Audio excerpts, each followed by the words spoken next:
I'm going to spend this time just kind of talking about how to do the predatory reading, what that typically entails, and then I'm also going to be discussing not only that, but what a good book review looks like.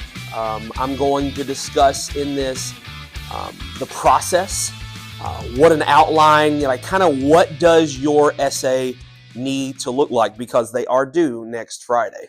Okay. So we're going to talk about predatory reading because a lot of people have gotten to the point now where it's getting close to the time, and you may have either not started the book, or you could have a situation where you're struggling with that aspect. And so I'm going to talk about how to do predatory reading. This is something that I picked up in my master's degree in history because I was required to read 2 books per week, and it was impossible. Like literally, I don't have enough time in the day to be able to do that. And so in a 2-year span, I was responsible for reading over 180 books. And so I had to figure out something. And I had a meeting with one of my advisors, and I asked him, I said, I need help because it's overwhelming. I already had a master's degree in education, and we didn't have near this amount of reading. And he said that's traditional for a graduate degree in history, that you're going to have to read 1 book per week per class. If you go into a doctoral program, you're going to have 3 to 4 books per week that you're responsible for going through. And I told him, I said, I have a wife and a kid. At the time, I had just had one. And then my daughter was born about 6 months later. I was like, I don't have this type of free time. And he said, I understand that. Let me show you predatory reading. And then we sat down for a while and talked about how to do this, because my program was focused in on reading and then writing book reviews. And so I'm going to go through and kind of show you some of those today as well. So what is predatory reading? The basic principle of predatory reading, very simply, is reading scholarly is different than reading for pleasure. Okay? You just don't have the time. You're having to go through a lot of information as quickly as possible to be able to understand effectively how to do this.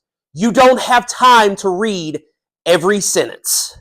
You don't have time to be able to go through every word. And so what you have to do is you have to prioritize. When you're writing a book review, you are not remember, it's not a report. It is a review. You're talking about the big ideas. You're talking about the basic tenets of what's happening in this book. You have to learn how to quickly determine things. On average, when you're predatorily reading things, nonfiction, you can usually about 10% of the book, you can go through it and be able to kind of get the idea of what it's asking you to do. And we're going to talk about that process as we move forward. The most important thing to understand about a piece of scholarly writing is its argument. I can't tell you, of the books that I have in my room, everything about everything that's in there. But I can pick up a book and I can tell you what that book's basically about, because I've went through and I've predatorily read every single book in this room. Being able to pick up that skill is crucial. Early on, when you start getting into this, you'll find yourself reading and reading and reading, and you're like, oh man, I don't need to do that because I need to get through this book quickly. And so that's what we do here. Predatory reading is a way to efficiently use your time. Some of you in this room, we have had conversations about efficiently using your time and not overdoing things. This is how we do that. This is another skill on how to effectively do that. Okay? And so it is a simple process. It is not difficult. And it will save you hours of work. Now, you cannot do this in an English class. This does not work for novels. You try this for novels, you will probably fail miserably. But if you do this for any non-fiction work, it will work. As long as you follow the steps. So there are 10 things that you need to be able to do when you read predatorily. First thing, think pragmatically. Number one, historians are not clever people. We want information. We have information in our brain. We have researched these things, and we get it straightforward and to the point. We craft an argument. The introduction is what? What the book is going to be about. In many cases, you can read the introduction and get the crux of the book. Yes. We have to think about, don't try to overcomplicate the process. This is a simplistic way to look at books of history, books of scholarship. You can do this if you're going through and doing research. Let's say you're in AP research, AP seminar, and you're having to go through a bunch of articles. Guess what you can do? Read the abstract, and then you can start the process there, and it'll tell you what it's about. If it's not something that you can do with, then move on to the next piece. Okay? You have to understand the argument. That is your number one priority in writing a review. You're writing about their argument. Do you agree historically with their argument, or do you disagree? Look for things. I call them signposts. Look for specific things. Look at your headings. If you know that you're going to focus on one aspect of their argument, predatorily read that chapter. Go through it quickly. You should be able to read a standard history book chapter, if you do it predatorily reading, 5 minutes. Where if you read a standard chapter of the same length, that could take you 45 minutes to an hour. We're saving time, but understanding what it's about. Look at titles. Look at subtitles. Sometimes you'll have basic, the title of the book, and it'll break it down into subcategories. Look at those. Look at the table of contents. Look at the table of contents. It's going to tell you a lot of what that book is all about. This is so crucial. Understanding topic sentences. Because historians, and you learn this, if you go on to study history, you write an effective introduction, and then everything we write, topic sentence, description. So if we have a book, okay, so let's say we pull a book here, and let's go with Slavery and Public History by James Oliver Horton. We can turn to a random page, and it says, despite the atmosphere of anger and suspicion that was swirling around the back of the big house, and then it goes into the rest of that chapter. Guess what the rest of that paragraph is going to be about? Back of the big house. What exactly does that mean? Historians are not clever people, and you can use that to your advantage. Topic sentences are going to be major point at the top, and then the rest of that paragraph, guess what it's about? Whatever that topic sentence is. Historians are not clever writers. Okay? Our goal is not to put out information to be able to sell books. We're not looking at clever ways to write a new book. We're putting it out there for scholarly purposes. Use that to your advantage to save yourself time. Okay? Topic sentences are going to be your friend. On some books that I've read, I would basically make an outline and basic key points of each chapter based upon what the topic sentences are saying. So keep that in mind. You're looking, the whole crux of your, when you're evaluating, your whole crux is looking at what evidence do they use. The best way to do that, Go to the back of the book. Look at their notes. Are they using a lot of primary sources? Are they using a lot of secondary sources? If you can't find an extensive notes pages and where they're getting their information from, automatically I'm writing negative about the book. That's a bad thing. Because what is this supposed to be about? Scholarly information. If they can't provide you extensive information and the evidence that's being used, guess what? It's a novel. It's not a scholarly piece of work. And you're going to come across books as you're reading, and you're looking for something, and you're like, I'm going to write about this. And you come across it, and there's like 2 pages of notes. That's not bad. That's horrific. Where this book literally breaks it down in 5-page increments of the amount of evidence that they use. And it's probably ballpark 30 to 40 pages. Okay? That's a solid piece of historic work. You're going to get across on some of these where there's little to nothing. That's when you have a problem. Okay? But that's also going to give you things to write about as well. All right? You want to look at the structure of the book. Okay? Most history books are going to be very simple. It's going to be introduction. They're going to have a body, which is going to be your chapters, and they'll have an epilogue or a conclusion. Final thoughts. I've seen those in some history books as well. You can look at those chapters and kind of pair it if you think it might work. You know, this chapter goes really well with this chapter. This is almost like a theme for the first 4 chapters of the book, and write about those themes. You are okay to write about structure. There are some books that are structurally good, and there are some books where structurally it makes no sense. I cannot stand when a book does not go chronologically in order. My history brain does not like that. It's like overload for me. If it's going back and forth and back, I'm reading a book right now. I love the book. It's called Trial of the Century. It's about the Scopes trial in the 1920s in Dayton, Tennessee. And I'm reading through it.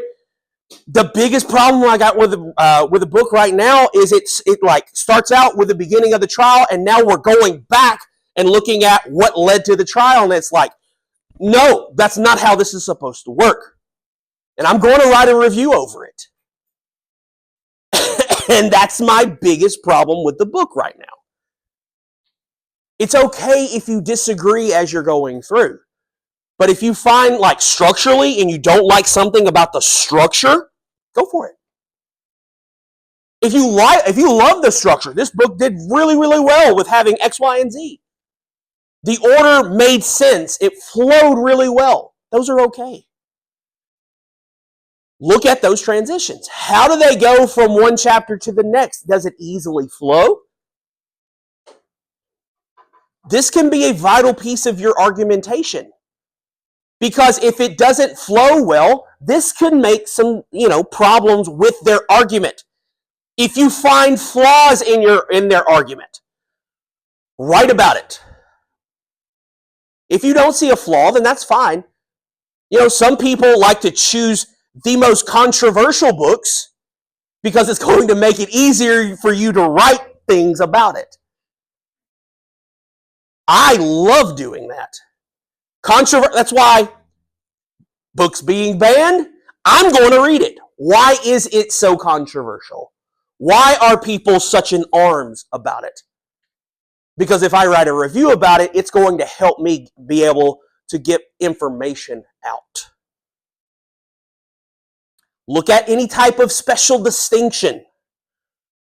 Is this a continuation of other works?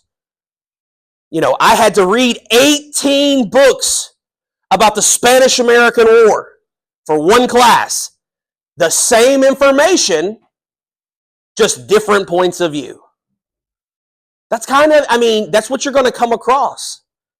It's all about perspectives. The American Historical Association's newsletter, their magazine, is called Differing Perspectives, because that's what we do in history. Look and see. Do you see any type of conceptual distinctions going throughout the book? Any type of references to any other rival scholars? You're going to see that in some. There are sometimes people are going to write books in response to other books. A great example of that is there's the book Hillbilly Elegy by current vice presidential nominee J.D. Vance. Dr. Elizabeth Catt from MTSU wrote a book in response to his called What You Got Wrong About Appalachia, describing and going through in details with historic footnotes and data of why he was wrong. You're going to have that.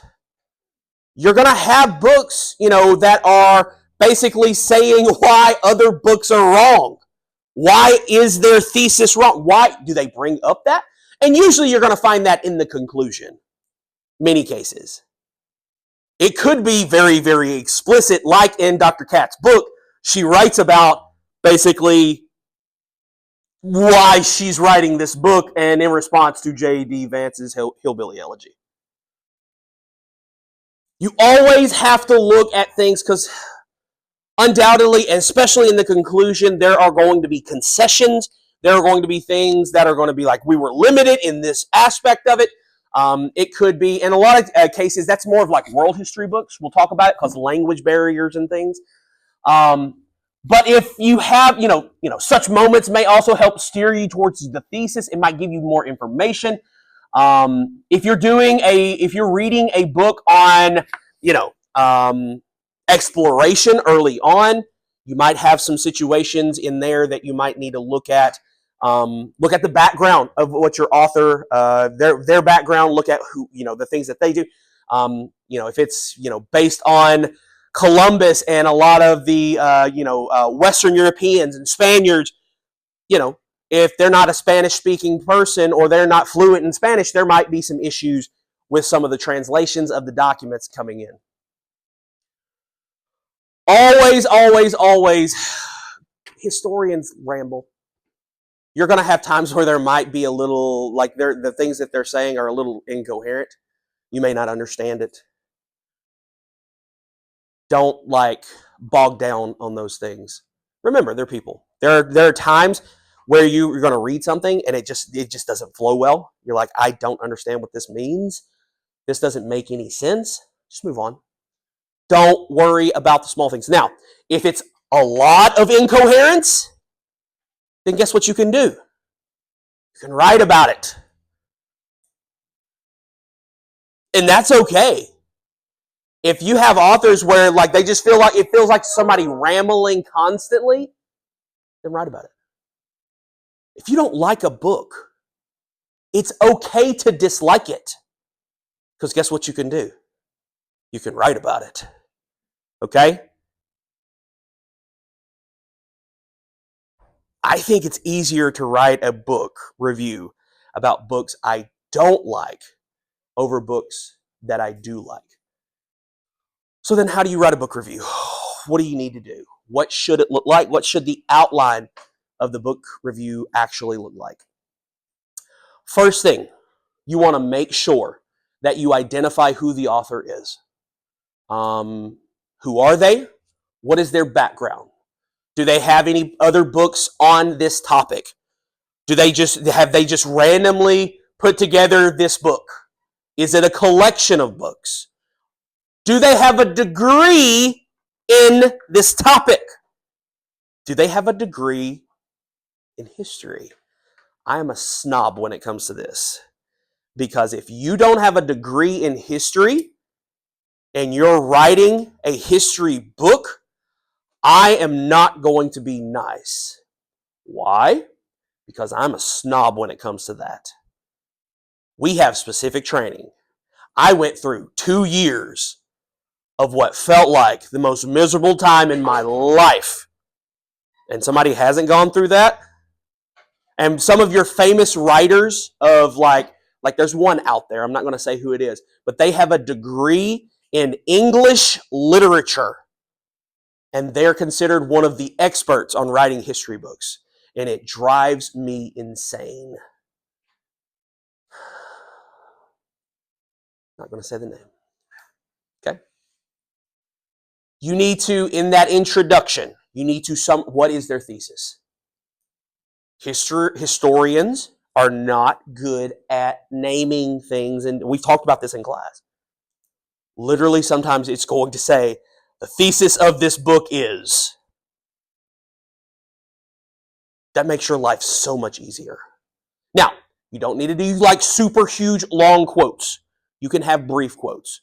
But for this one, this is one of those, if they say the thesis of this book is, direct quote. Okay? Direct quote. All right, everybody got that? And then at the end of that introduction, you're going to offer your argument regarding the topic, your thesis, if you will. Do you agree with this or do you not?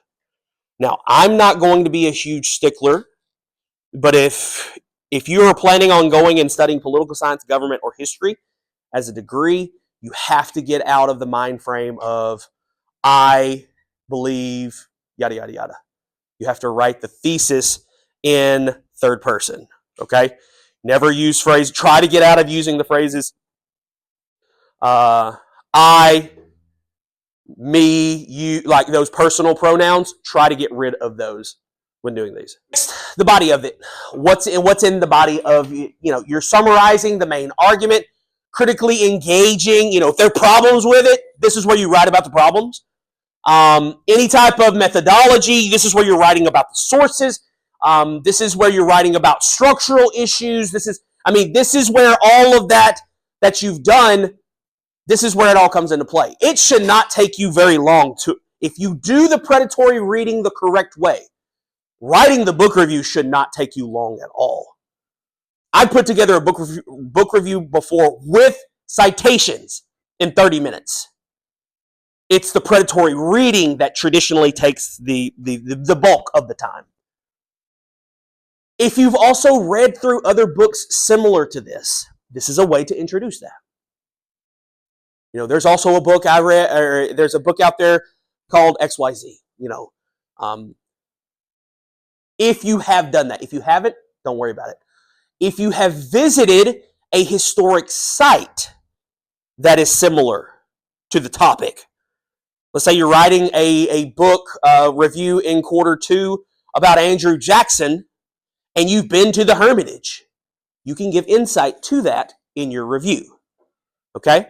If you're doing a book review and you have been, you'll say you're doing the one on 1776, and you've been to the National Archives and you have seen the actual Declaration of Independence, you can write about those things. Okay? It gives a personal quality to your essay. And then finally, it's your conclusion. Who is this for? Who did this person write this book for? Do you feel like it's an effective representation of whatever the topic was? Would you leave any critical comments, any criticisms? Do you feel like the author should go and write another book explaining more about an aspect of the book that you found in there? And then you just kind of wrap up your review.